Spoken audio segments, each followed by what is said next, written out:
This is Curious Minnesota, a Star Tribune project that sends staff from the state's largest newsroom hunting for the answers to great questions we receive from you, our readers. We're here to answer everything you want to know about the state's people, places, and culture.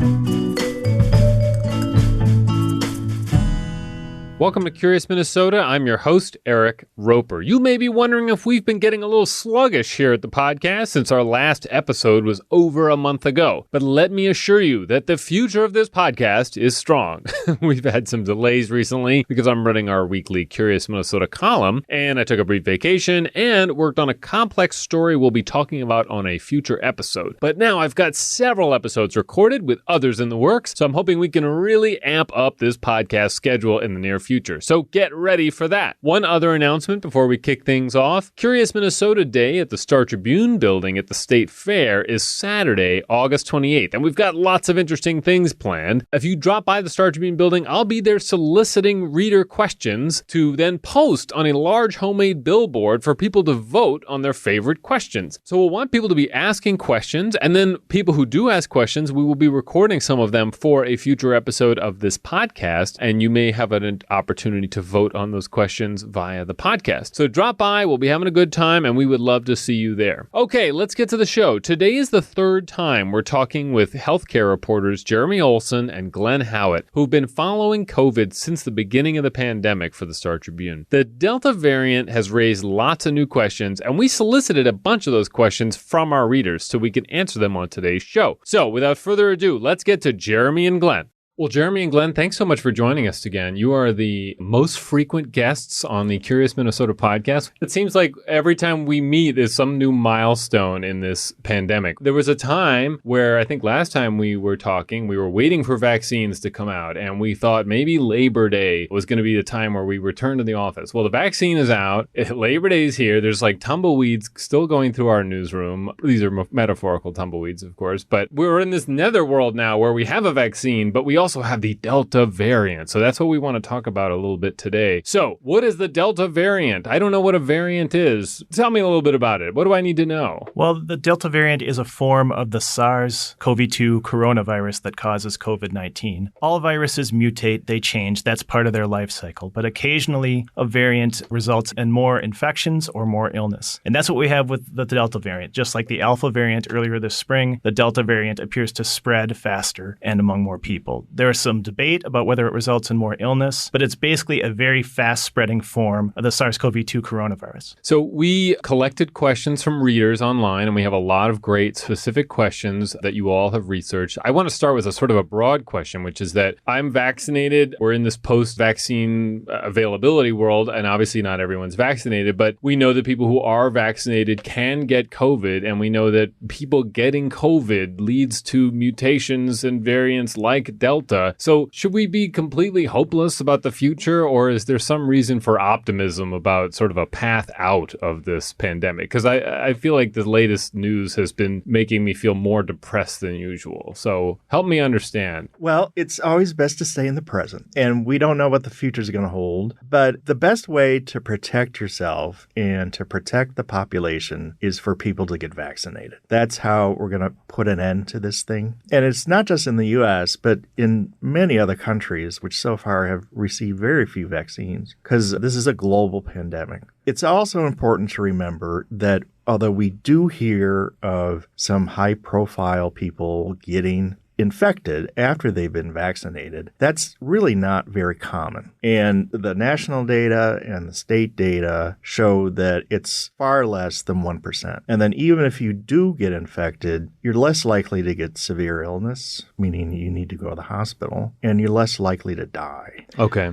But the downside is you can still infect somebody else. Mm-hmm. Basically, if we had much more widespread vaccination both here and around the globe, the idea that these variants would be happening, it would be much less accelerated than it is today, in other words, and maybe we could sort of get ahead of them, in other words. Basically, yeah. The virus is always mutating, and it builds up in your body, and then you pass it on to somebody else. But some of them stick, And a lot of them don't stick. I mean, there's lots of variants that they found that we don't hear anything about because they're not causing a problem. Okay. So getting to our reader questions, and there are many of them, so we are going to jump right into it. The first question, which is actually two questions we're going to sort of combine, but it's really, how do we keep children safe from COVID? So they're not eligible right now to get a vaccine. Some of them are going back to school. Should they be masking, like at school/daycare? And I guess my question is like, are we going to get vaccines available for children anytime soon? But jump in wherever on that question. Well, what we know is that there's only one vaccine approved for children 12 and older, and then two other vaccines for 18 and older. So children 11 and younger aren't eligible for the vaccine for now. That could change, although the timetable gets pushed back a little as the manufacturers continue to do safety studies.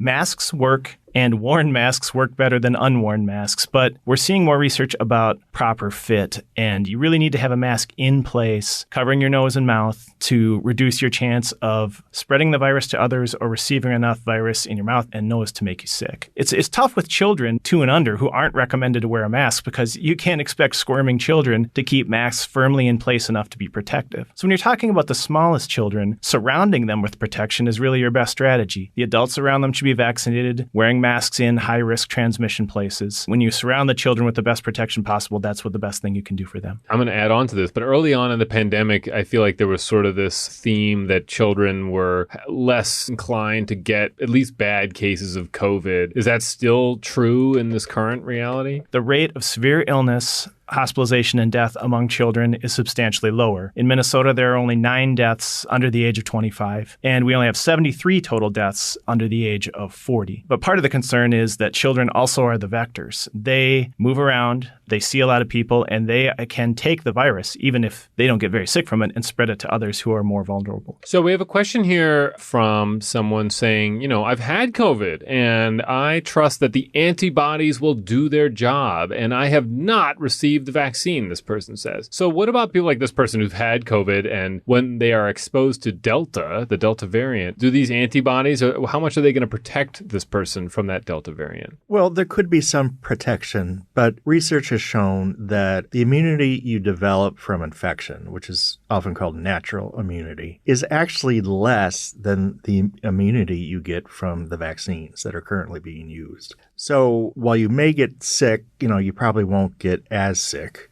but there's still a risk there. Furthermore, if there are different mutations, you could have antibodies that really don't respond at all to a new mutation, and that makes you more at risk. And what we also don't know is this concept called waning immunity, how long that natural immunity lasts. There is some presumption that it fades over a matter of months, although that's not locked in stone yet through research. Point being, though, that if you were sick earlier, there may be some weakening of your immune system in response to the virus, and the vaccine will give you a second chance at fighting it. Okay. So this person is asking, if I receive the Johnson & Johnson vaccine and I need a booster, which is something we're going to talk about in a little bit, can I get that booster from a different manufacturer? Well, the first thing is to know what we know right now, which is that the Moderna and Pfizer 2-dose vaccines, there is an indication from federal officials that boosters will be recommended for everyone starting September 20th. This because there's been some data showing that the vaccine also wanes over time. We don't know anything about the Johnson & Johnson, the single-dose vaccine, and whether a second booster dose will be authorized yet. And that's because the Johnson & Johnson vaccine was approved later. And so the ongoing studies to monitor its effectiveness, they're still ongoing. They're just running a little behind. And so we don't know yet whether a Johnson & Johnson booster would be necessary. It's likely the Johnson & Johnson in early studies showed some lesser effectiveness at preventing infection than the other two. So it stands to reason to think that there would be a booster for Johnson & Johnson recipients, but we have no proof yet. So the word herd immunity has been sort of popped around during the pandemic in different contexts. And here we are again. This person wants to know, how do we reach herd immunity, and what, if anything, will reach it? Typically, when we talk about herd immunity in the past, we're talking about a level of population that has immunity to prevent epidemic or pandemic. This time, we're trying to work ourselves out of it. So nobody really knows what the number would be. And the other thing is you have to consider geography here. So if we have 80, even 95% of Minnesotans vaccinated, there's still going to be pockets of the state that are lower than that and some that are higher than that. And so that presents an opportunity for the virus to continue to spread. And to a certain extent, we're seeing that in Minnesota right now. Some areas are like 45, 50%. There was some discussion early on, a goal by the state to reach 80% with a presumption that that would result in some level of herd immunity, snuffing out the virus, giving it too few places to go. Unfortunately, Dr. Poland with Mayo Clinic gave it some rather pessimistic news the other day, saying he thinks with the variant and its high transmissibility that even 95% coverage may not be enough, and that we might be going from a situation where herd immunity was possible to a situation where the SARS-CoV-2 virus, like seasonal influenza, is just something we're going to live with over time. Okay, which maybe leads us to our next question here, which is there a threshold where vaccine mandates will be removed, or will we be living with them forever? Well, there is no statewide or federal mandate for vaccine right now. There are in some universities, some individual businesses and governments, but it's important to remember that vaccine mandates aren't uncommon. As children, we receive all kinds of vaccines for tetanus, for mumps, measles, rubella. And so it's just an open question whether SARS-CoV-2 is going to join that family and we're going to be receiving vaccines against that into the future, or whether it's going to go away. I have this vision in my head of going to my local CVS where I normally get my flu shot, and now I'm getting 2 shots in October, and it's like the flu shot and then the latest edition of the COVID shot. Do people feel like that's a likely scenario, or is that kind of not really what we're talking about? Well, it's too soon yet to know whether it's likely, but it's certainly possible. As time goes by and we learn more about this virus,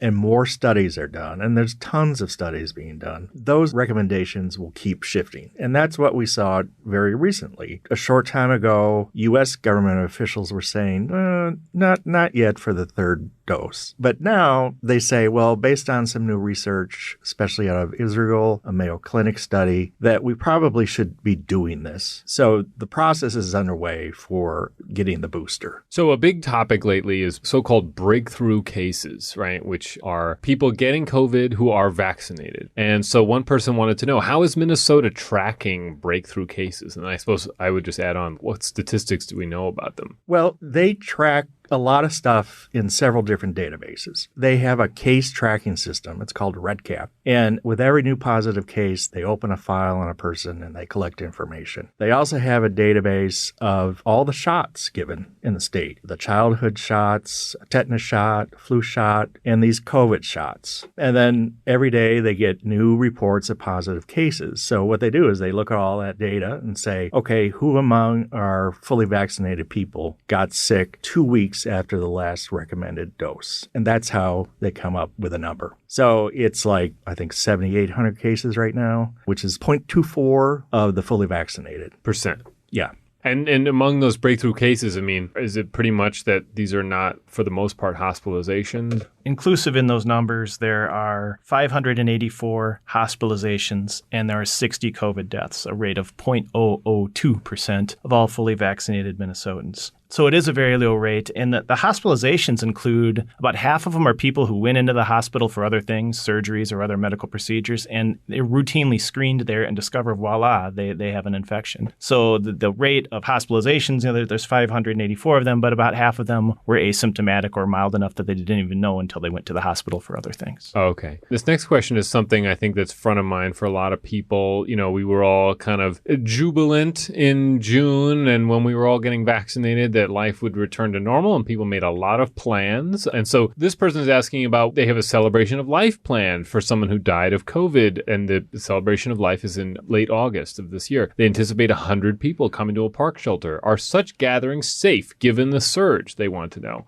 And I would just note that the state fair is coming up soon, and this is a big topic in relation to that as well. So what can we say about these events that are starting to reemerge in today's context? Well, it is true that outdoor transmission risk is substantially lower than indoor risk, but it doesn't go away entirely. And the Minnesota Department of Health has actually recorded an increase in July in large group events in which there were outbreaks. Outbreaks being defined as 3 unrelated people at the same event having infections. There were 13 festivals in July, or fairs, where such outbreaks were found, 8 weddings and 1 funeral. So it is a risk, but there's always things you can do to lower the risks. I mean, there's risks everywhere with everything, but in that context, outdoors is better. If it's possible, you can social distance and you can have people wear masks. There are things you can do to make even those low risks get lower. Well, Jeremy and Glenn, thank you so much. Maybe when the pandemic ends, we will have to close this out with a, wow, let's talk about that for a second. But this has been very helpful to fill us in on all this detail. Fingers crossed. Thank you. Thank you. And actually, the thing about epidemiology is when a pandemic is over, they do a lot of research and they look back at everything. And we're going to find out a lot of things once this is all over that we don't know now.